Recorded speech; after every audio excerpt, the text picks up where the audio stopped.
नमस्कार, मी पंजाब डक हवामान अभ्यासक मुक्काम पोस्ट गोळी धामणगाव तालुका शिरूर जिल्हा परभणी।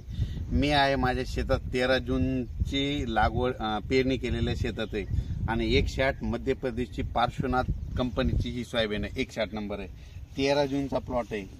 तर सर्व शेतकऱ्याला या ठिकाणाहून अंदाज देणार आहे। सर्व शेतकऱ्याला सांगू इच्छितो की राज्यामध्ये आजपासून परत शेतकऱ्यासाठी अंदाज येत आहे, म्हणजे 20 ते 30 जुलै, म्हणजे 20 जुलै ते 30 जुलै म्हणजे 10 दिवस राज्यामध्ये दररोज भाग बदला 2-2 दिवस वेगवेगळ्या भागात पाऊस पडणार आहे, म्हणून हा अंदाज लक्षात येतात। राज्यात एकंदरीत परिस्थिती तर राज्यामध्ये म्हणजे आता ह्या 3 दिवसामध्ये एक म्हणजे 20, 21, 22, 23, 24 दरम्यान रिमझिम पाऊस सुरू होणार आहे, म्हणून हा अंदाज लक्षात यायचा। ज्या गावाला पाऊस पडला नाही त्या गावात देखील हा पाऊस पडणार आहे, म्हणून हा अंदाज देखील सर्व शेतकऱ्यांना लक्षात घ्यायचा। राज्यातील एकंदरीत परिस्थिती बघितली तर राज्यामध्ये म्हणजे काल रात्रीपासून विदर्भात देखील पाऊस सुरू झाला आहे, म्हणून हे देखील सर्व शेतकऱ्यांनी लक्षात घ्यायचं। पण राज्यामध्ये आता हे म्हणजे 3 दिवस रिमझिम पाऊस पडणार आहे। रिमझिम पाऊस पडतच काय होणार आहे, अचानक थोडा मोठा पाऊस वाढणार आहे, म्हणून हा अंदाज लक्षात घ्यायचा।